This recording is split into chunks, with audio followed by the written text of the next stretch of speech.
Hola, ¿qué tal? Gracias por el honor de su sintonía en este lunes 16 de septiembre. Ayer, en el marco de los festejos patrios, fue publicada la reforma judicial en el Diario Oficial de la Federación, entrando en vigor hoy lunes. Ahora, el Congreso de la Unión tendrá 90 días para hacer adecuaciones a las leyes federales y crear leyes secundarias para complementar la reforma, mientras que los congresos estatales tendrán 180 días para hacer lo propio con sus constituciones y leyes locales.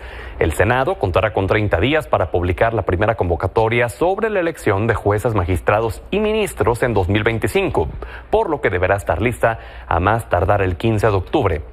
A la par, el INE tendrá que sesionar en los siguientes 7 días para dar inicio a la organización de esta elección extraordinaria.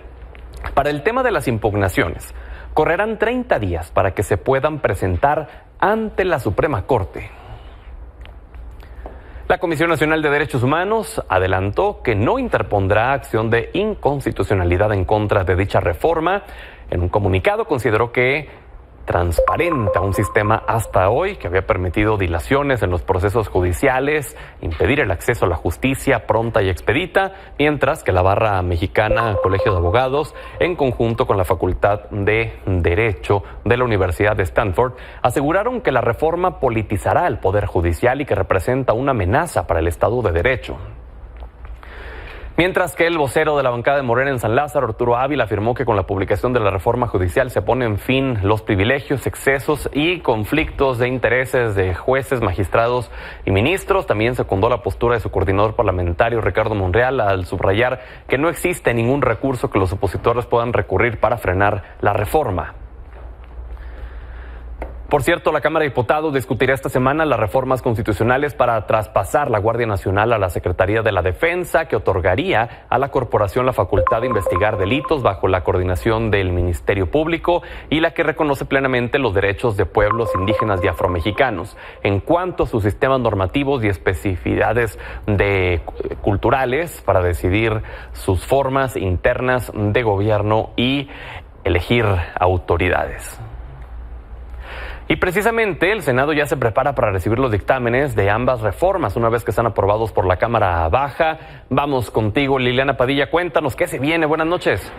¿Qué tal, Pedro? Muy buenas noches. Efectivamente, pues se espera que ya esta misma semana la Cámara de Diputados apruebe estos dos dictámenes que ya se tenían incluso desde la pasada legislatura. Hoy el vicecoordinador de Morena en la Cámara Alta, Ignacio Mier, pues dio los tiempos. El próximo jueves 19 de septiembre, una vez que se apruebe en la Cámara de Diputados y se envíe al Senado, pues ya se estaría recibiendo para turnarlo a comisiones. Sería nuevamente estudios legislativos y puntos constitucionales, dado que estos dos dictámenes pues implican modificaciones a la Carta Magna. Sería el 23 de septiembre cuando ya estén listos estos dictámenes a partir de las minutas enviadas por la Cámara de Diputados, y sería pues esa misma semana ya prácticamente concluyendo el mes de septiembre con estas dos nuevas modificaciones a la Constitución, que son parte, pues ya como señalaba tanto el vocero de la bancada de Morena en la Cámara de Diputados como el propio Ignacio Mier, pues parte de esta segunda parte del Plan C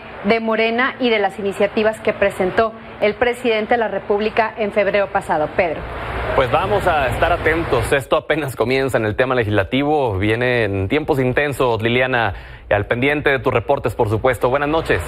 Seguimos pendientes. Buenas noches.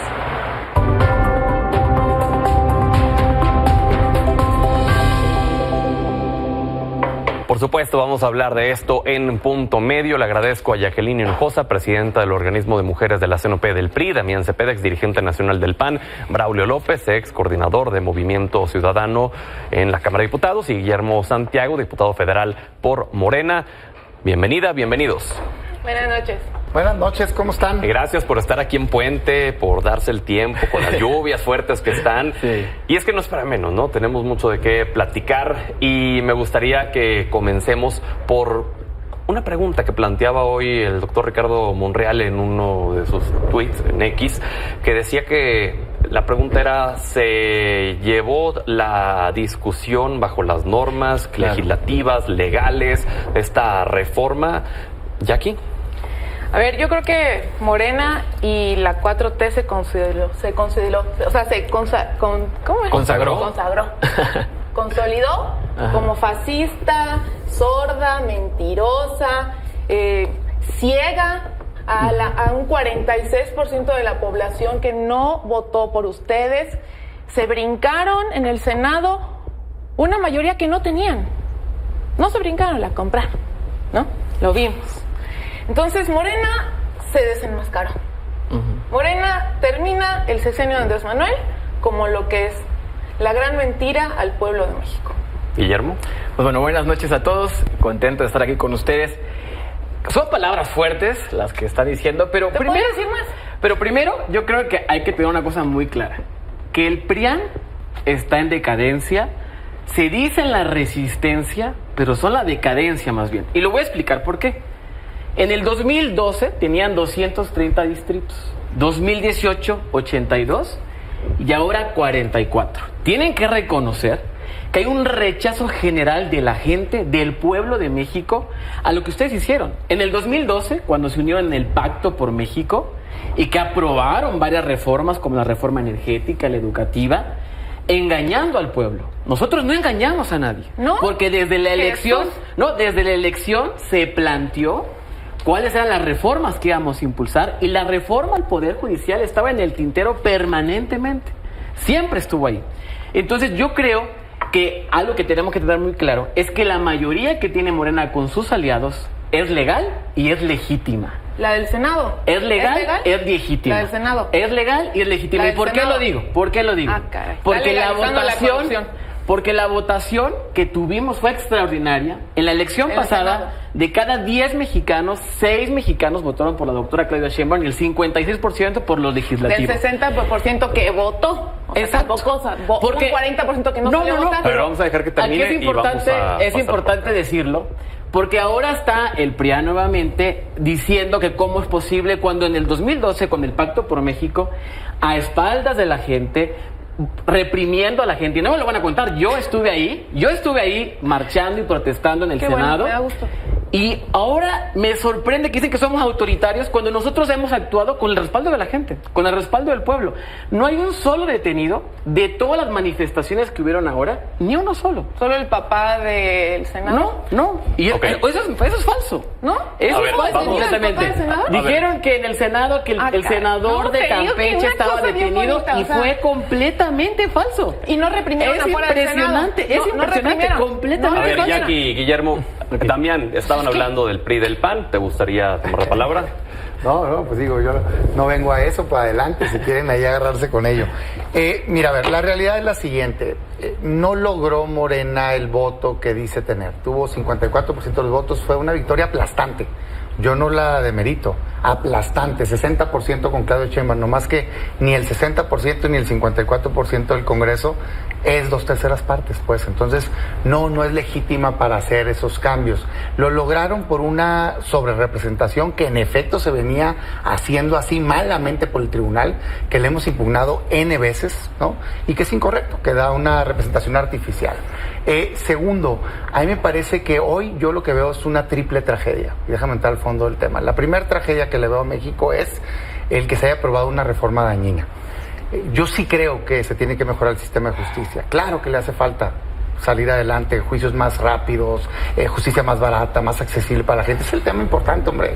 Pero esta reforma no atiende eso. Lo único que hace esta reforma es permitir el dominio total político de Morena hacia los jueces, magistrados y ministros. ¿Por qué? Porque tiene completamente dominado los nombramientos, tiene completamente dominado quién se queda o quién se reelige, y si alguien se porta mal, lo quita, le corta la cabeza con el Tribunal de Disciplina. Eso no es una mejor justicia. Eso es lo que es la reforma. Entonces yo lamento mucho que desgraciadamente hayamos caminado para allá. Segunda tragedia, el comportamiento del gobierno. Un gobierno que se decía distinto, que decía que tenía una superioridad moral. Yo no creo que la haya tenido, pero si la tenía, la tiró a la basura. ¿Por qué? Porque es irónico y es incongruente y es hipócrita querer aprobar una reforma que supuestamente va a mejorar la justicia del país, pero hacerlo doblando la justicia. Esta reforma se logró en el Senado en base a extorsión y en base a órdenes de aprehensión. Y eso no es digno, eso no es ético. Más allá de si tienen en la Cámara de Diputados 3/4 partes, en el Senado no lo tenían y se lograron así. Eso está mal, te lo dice alguien que ha vivido persecuciones políticas. Es algo detestable del pasado, pero que copiaron muy bien en Morena en el presente. Y 3, una tragedia porque hay una crisis en la oposición brutal. Yo hablo por mi partido, claro, ¿no? Que es el PAN, como no otros, dirigente, ¿no? Como dirigente, hay una crisis brutal. Porque resulta ser que desgraciadamente hay algunos integrantes que ya sea por motivos justificados tienen problemas legales o por motivos inventados, pero al final no tienen el carácter de sostenerse y mantenerse sus principios y de votar conforme creen que sea correcto para México. Entonces, triple tragedia que le veo a México en este momento y creo que hay que salir de ahí. Braulio. Pedro, pues yo creo que vimos los peores vicios del pasado. ¿Y a qué me refiero con esto? Primero, ¿tú estuviste aparte en el estuve Senado? Tanto en la Cámara de Diputados, en la Comisión de Puntos Constitucionales, cuando se aprobó en comisiones, y estuve después en el Senado, auxiliando allá al grupo de senadores del Grupo Parlamentario de Movimiento Ciudadano. Y la verdad es que fue terrible en todos los sentidos. Primero, hubo unos foros de la simulación. ¿Y por qué digo foros de la simulación? Porque nada de lo argumentado, de lo discutido ahí, tomó forma en el dictamen. Es decir, la iniciativa, los cambios que se le hicieron fueron los que se escucharon en las mañaneras, es decir, las tómbolas y los jueces sin rostro, pero nada de lo que opinaron ahí expertos sobre cómo mejorar la reforma se tomó en cuenta. Así se pasó el dictamen, hay que decirlo, de la 65 legislatura a la 66 legislatura. Es decir, los que votaron la reforma no tenían conocimiento, no estuvieron en los foros, no participaron en nada de ello, ante una reforma que es a uno de los poderes del Estado. Después, ¿qué sucede? En la Cámara de Diputados sesionan en una sede alterna y no hay justificación, digamos, en el reglamento de la Cámara de Diputados para que eso suceda. Está únicamente, y lo que invocaron fue un precepto para sesiones semipresenciales. En reformas constitucionales, como era el caso, no hay esa posibilidad, no está establecida y entonces es ilegal. No hubo tampoco una forma de confirmar que hubiera quórum en la sesión. Muchos diputados acusan de que no habían las personas que decían ser diputados y diputadas presentes cuando se estaba discutiendo la cosa, sino hasta el momento de la votación. Y después vimos en el Senado pues una impericia total del presidente de la mesa directiva, vimos cómo no cumplió con su obligación de que los senadores y senadoras, en este caso el de Movimiento Ciudadano, estuviera presente en la sesión. Lo anunció el grupo parlamentario desde el inicio y sí es una obligación, así está en el reglamento, de que el presidente de la mesa tiene que velar porque todos los integrantes del Senado estén bien. Dijo que estaba en Ciudad de México, el senador estaba en Campeche, dijo que el padre no estaba detenido y el padre en efecto salió de la sala de juicios orales de Campeche 30 minutos antes de la votación en lo general. Entonces hubo muchas mentiras que se dieron, también no pudo proteger la Cámara, hubo manifestantes que entraron en el recinto, declaró receso y por lo tanto debía reiniciar la sesión en ese mismo punto, garantizando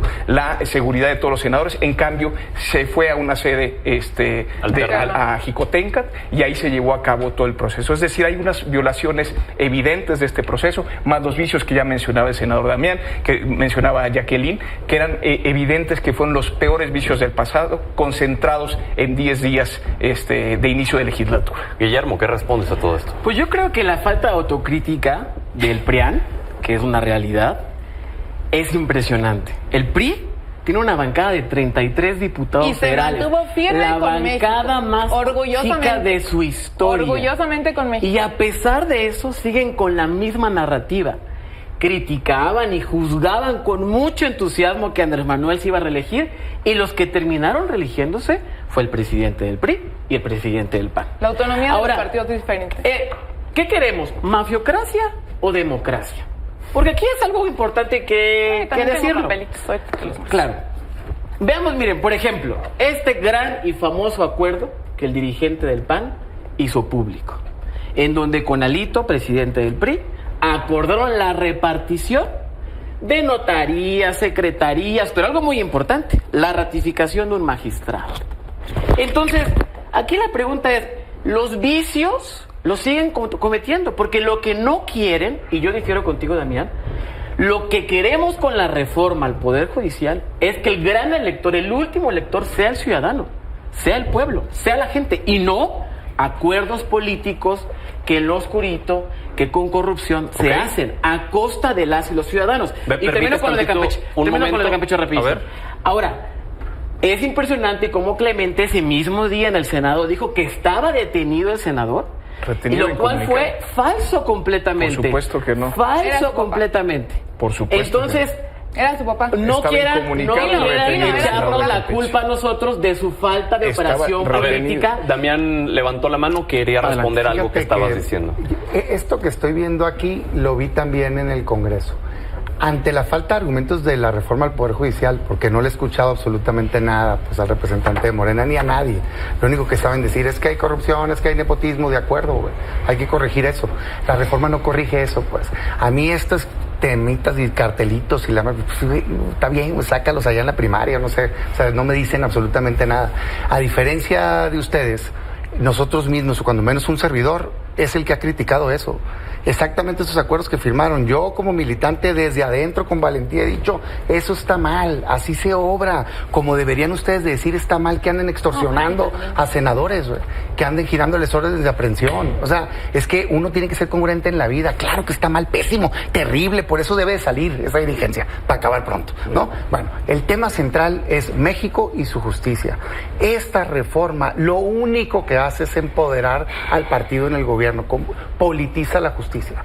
No puede llegar a la boleta nadie que no quiera Morena, nadie, es imposible. O te propone la presidenta, o te propone el Congreso que controla Morena, o te propone por 2/3 partes el Poder Judicial, que ellos tienen el candado para que tener ese tercio, para que a fuerzas tengan que tomarlos en cuenta. Entonces vas a tener una elección dominada, con requisitos ridículos, que 8 en la boleta, carta de vecinos, o sea, de veras dices tú, ¿es serio esto?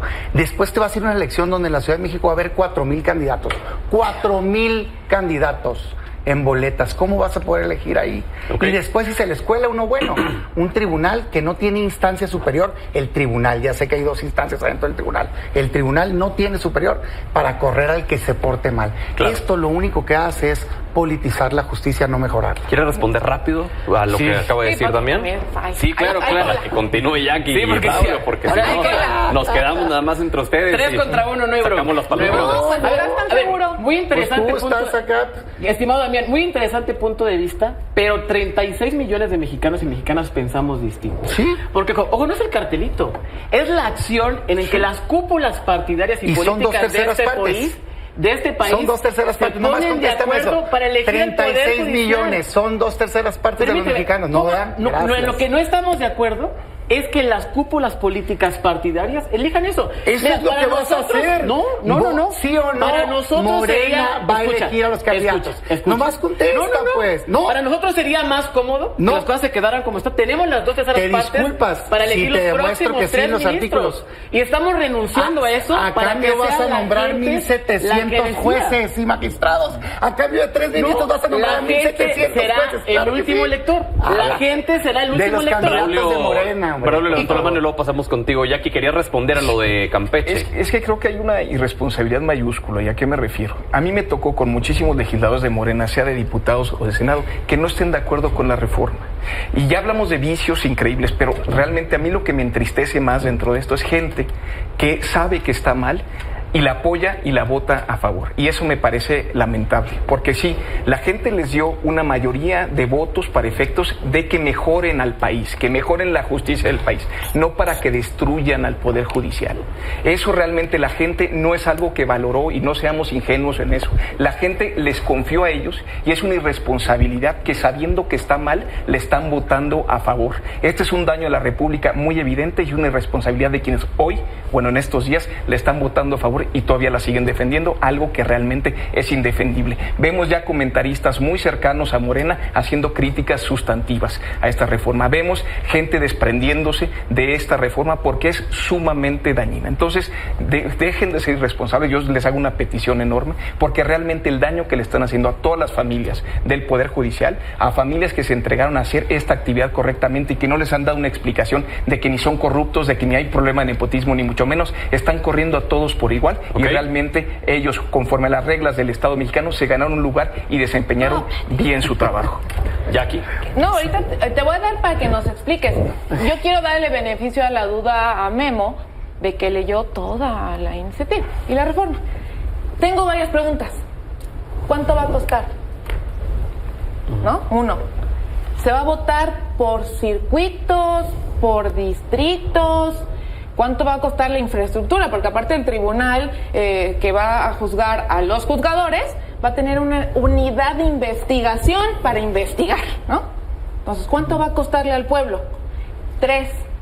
¿De qué le sirve? Dime, ¿en qué le cambió la vida a los 5,000 desplazados en Chiapas. Tú eres de Chiapas. Claro, ¿En qué le cambió? mucho orgullo. ¿Cómo van a votar? ¿Cómo va a votar Culiacán si está sitiado por el narcotráfico? Dime, es lo que no sabemos. Porque está en todo dar que digan que se acabó la corrupción con la votación, pero la justicia empieza en lo local, con los 5,000 desplazados en Chiapas, con Culiacán sitiado, con los 7 estados y 29 municipios que no pudieron tener el grito de independencia por la inseguridad. La justicia. ¿Quieres responder, Guillermo? Justicia comienza Sí, claro. en lo local. Adelante. Muy bien. En Vox Populi se dice que en lugar del poder judicial de la Federación es el poder familiar de la Federación.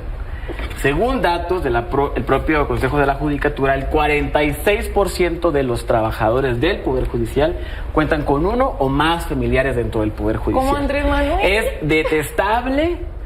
No podemos seguir soportando eso, Como porque Batres. esta carrera Sí, de nuevo. judicial de la que hablan, esta movilidad que debería de existir, Como los porque alcaldes. los oficiales y muchos trabajadores que todos los días hacen que el poder funcione, tendríamos que ayudarlos para que pudieran tener y crecer en esta carrera judicial. Oye, ¿y algo de lo que te pregunté, ¿no puedes responder? ¿Algo de lo que te pregunté? Ahora, ¿Por qué línea por- gracias, ministra? por eso es tan importante que terminemos con una de las raíces de la corrupción, que es estas redes de impunidad que existen. Empieza la fiscalía en lo local, volvemos a lo vamos, mismo, ojo, volvemos la a lo reforma mismo. al Poder Judicial Vuelve a lo no local. es tu único, no es el principio. Tenemos que Empieza por lo empezar local. con las leyes secundarias, por supuesto, para el proceso de la elección, que va a ser un tema muy importante Y el para costo. garantizar ¿Cuánto que dinero todas nos va las a personas costar? puedan participar.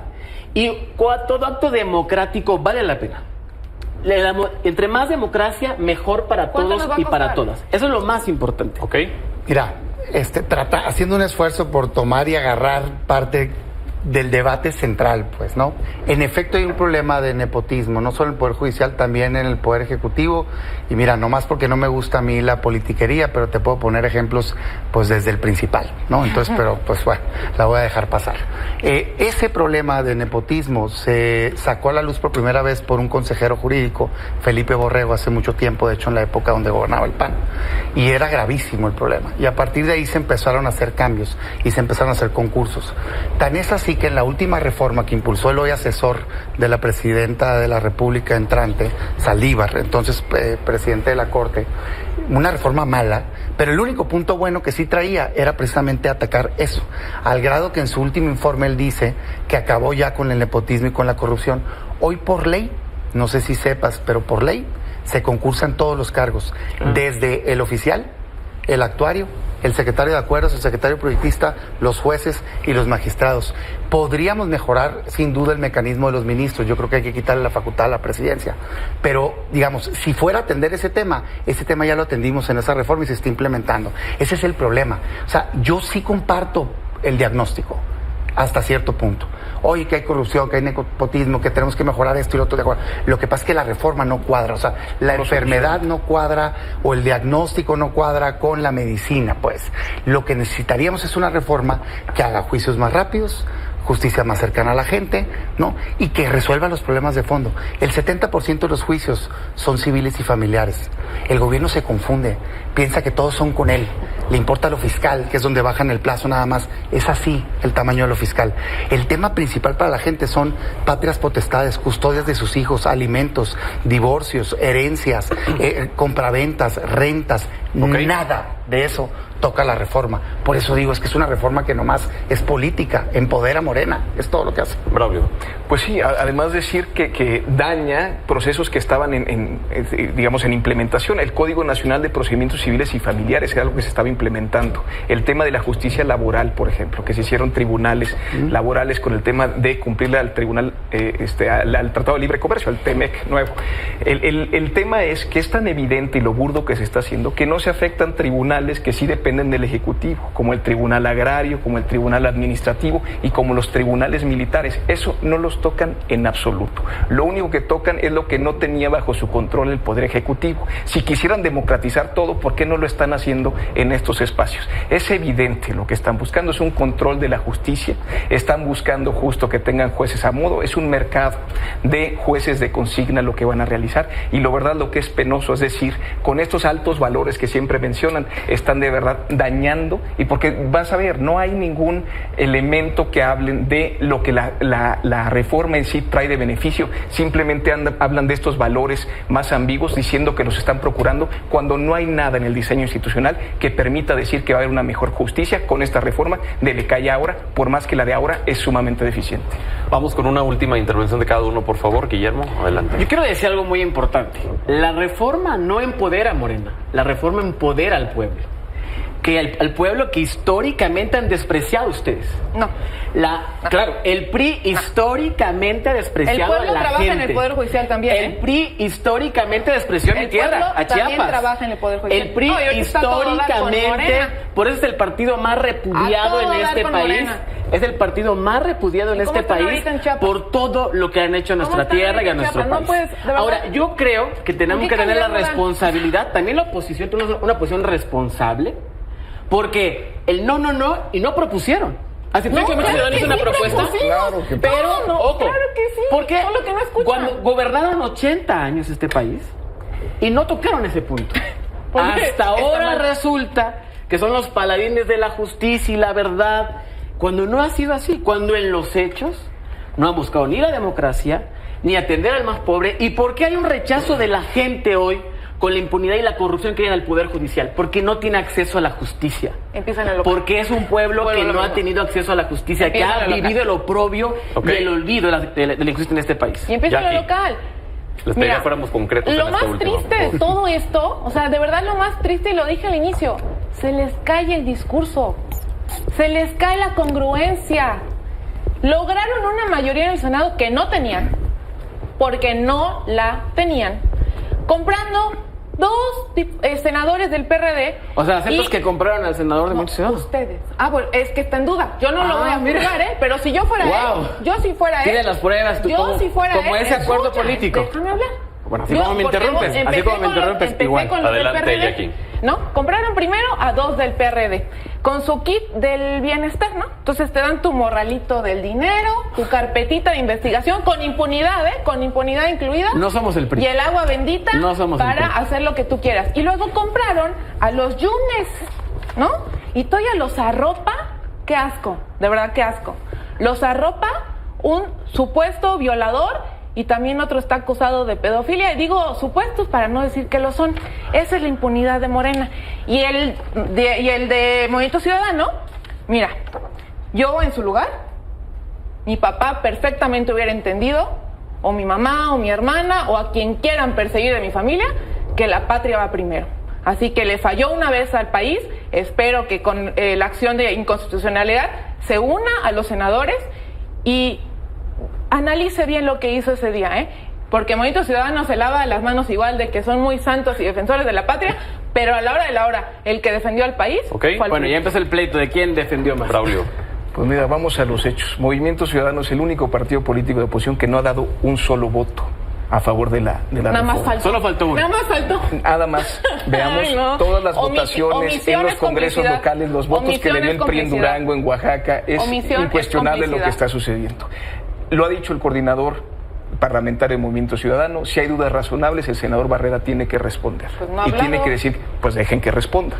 El tema es que ustedes van a escuchar la discusión de la reforma al Poder Judicial, y también en esta mesa no se ha dado un argumento a favor de la reforma. Solo se apelan a valores, a cosas que no se están procurando con el dictamen, con la minuta que se votó, y eso es terrible, porque tiene una mayoría calificada artificial, porque recurren a los peores vicios del pasado y porque no están mejorando en absoluto la justicia, entendiendo que esta tiene que ser autónoma del poder político y del poder económico. Ninguna de esas dos se están logrando con esta reforma. Damián, y contigo terminamos. Fíjate que recordaba ahorita que escuchaba que el pasado y que no sé qué. Yo soy crítico del pasado, pero me llama la atención la incongruencia de quien está gobernando ahorita, porque están llenos de pasado.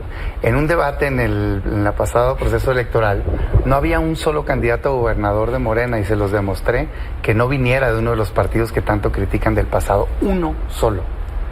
Es que Morena es el nuevo pasado. Entonces, hoy dices tú, caray, bueno, está bien, pues, incluyendo el presidente, pues, ¿no? Que militó también, en este caso, en el PRI. Pues, hasta ahí no pues, pero sí, ahí no es como porque no había otra. No, si había, como no, podías luchar como ciudadano, o podías luchar por tus causas, pero en muchos casos vienen ahorita. Pues ahorita, hombre, ve a algunos senadores, hombre, pues si fueron gobernadores hace un año. Y vaya que gobernadores señalados. Entonces yo digo, híjole, me cuesta mucho trabajo creer. Para ustedes son malos cuando se van, pero buenos cuando están con ustedes. No, para nada. No, fíjate que yo he sido crítico constante, estén donde estén. Me parece que hay gente buena, de hecho, en todos los partidos, incluyendo el tuyo. Nomás que no creo en esta purificación de los santos cuando se pasan de un partido que antes eran el diablo y ahora son Dios. Sobre el tema de la reforma, el problema es el daño al ciudadano. Yo de veras. El día a día del ciudadano en los juicios, temas con sus hijos, temas con sus herencias, temas con sus bienes. En la materia económica, la falta de certidumbre, lo decía Financial Times. De entrada, eres un empresario, estás compitiendo con una empresa que es del Estado, CFE. El regulador es del Estado. Tienes un conflicto, tienes la razón, el juez es un empleado del Estado. Y además te amenazan con meterte a la cárcel vía fiscal, con prisión preventiva oficiosa, sin haberte probado responsabilidad si te les pones al brinco. Eso es prácticas autoritarias, yo no exagero. Son prácticas que están llevando al poder absoluto, porque esos jueces, esos magistrados y esos ministros van a ser empleados de Morena, le van a deber toda su carrera y su permanencia, y por eso no van a impartir justicia, sino que van a hacer política. Justicia es darle la razón a quien la tiene, no hacerlo.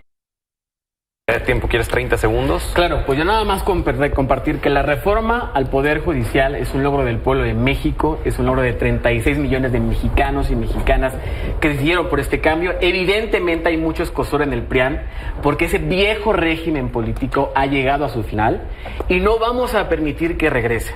Invitarles, como todos, a que sigamos construyendo entre todos, porque aquí todos amamos a México. Creo que eso nos une a todos y tenemos que demostrar con las acciones.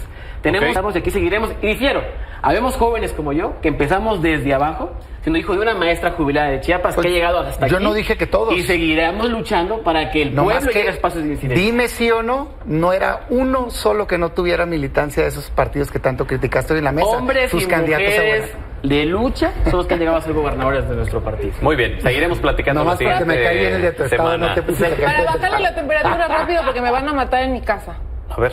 Una felicitación rápido. A mi sobrina Lua, la fan más pequeña Lua, luego te veo. Gracias, felicidades para ella. Vamos a la pausa y regresamos. Sí, así se vivió el desfile militar por el 214 aniversario de la independencia de México.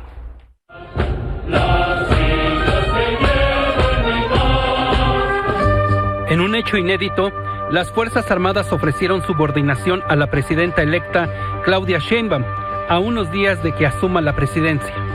Y nuestro pueblo ha expresado su voluntad. Las y los mexicanos estamos listos para tener como presidenta a la primera mujer en nuestra historia. En tanto, la Secretaría de Marina Armada de México celebra el hecho y otorga la demostración de respeto y subordinación a quien será nuestra comandante suprema de las Fuerzas Armadas. En el marco del desfile militar celebrado por el 214 aniversario de la independencia, las Fuerzas Armadas dijeron estar listas para los nuevos retos. Estamos a pocos días de iniciar una nueva administración y en el Ejército y la Fuerza Aérea se encuentran preparados para los retos que se presenten. Con esta convicción y en esta fecha de fiesta nacional, les manifiesto a los mexicanos que sus soldados, como nunca, se encuentran prestos para seguir cumpliendo las instrucciones que guíe nuestra futura comandante suprema en beneficio del pueblo de México. En el sexto y último desfile militar que encabezó el presidente López Obrador, los secretarios también le agradecieron su apoyo. Señor presidente, así rendimos cuenta a la nación. Hemos dejado el corazón en cada uno de estos proyectos. Correspondemos a la confianza y al lugar privilegiado que nuestro pueblo le ha otorgado especialmente a esta Secretaría de Marina Armada de México. Amor con amor se paga, como usted nos lo ha dicho. La columna del desfile fue encabezada por el general Enrique Dena. Ciudadano licenciado Andrés Manuel López Obrador, presidente constitucional de los Estados Unidos mexicanos y comandante supremo de las Fuerzas Armadas, solicito su autorización para dar inicio a este desfile cívico-militar. Damos inicio a este desfile con un barrido aéreo. En el desfile participaron 32 banderas de guerra, 15.688 integrantes de la Sedena, Marina y Fuerza Aérea y Guardia Nacional. También 6 asesores extranjeros de países amigos, 143 soldados honorarios, 115 charros y civiles, 753 vehículos terrestres, 92 aeronaves, 21 embarcaciones, 449 caballos, 111 canes y 20 águilas y halcones. ¿Está muy contenta? Muy emocionada. ¿Por? Ver lo bonito que es nuestro país. Con imágenes de Alejandro Ontiveros para Milenio Noticias, Rubén Mozo. Pausa, ya volvemos. Información internacional, el expresidente de Estados Unidos, Donald Trump, fue blanco de un segundo presunto intento de asesinato este domingo.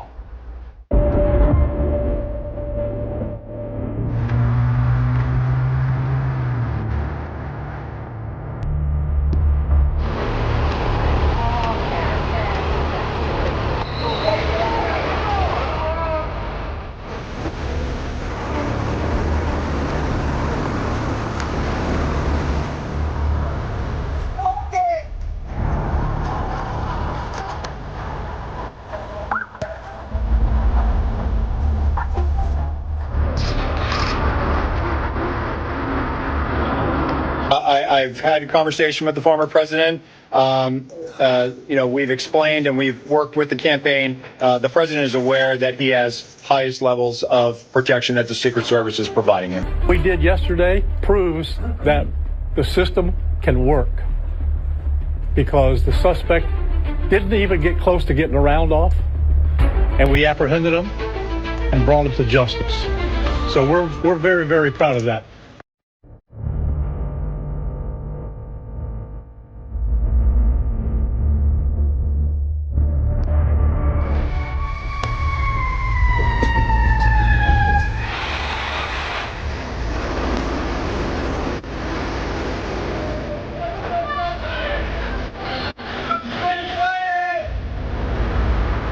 Sobre esto, Donald Trump culpó al presidente Biden y a la vicepresidenta Harris del aparente atentado. En una entrevista con la cadena Fox News señaló que la retórica de Biden y Harris está provocando que le disparen y acusó que Ryan Rogue, debido al lenguaje incendiario de los demócratas, creyó en esa retórica y actuó en consecuencia. Por su parte, el presidente Biden afirmó que el servicio secreto necesita más personal para cumplir con sus tareas y consideró que el Congreso debería responder a sus necesidades. El mandatario afirmó que no hay lugar para la violencia política en Estados Unidos y que las diferencias solo pueden resolverse en las urnas de forma pacífica y no a punta de pistola. De esta manera nos despedimos. Gracias por habernos brindado el honor de su sintonía. Hasta mañana. Buenas noches.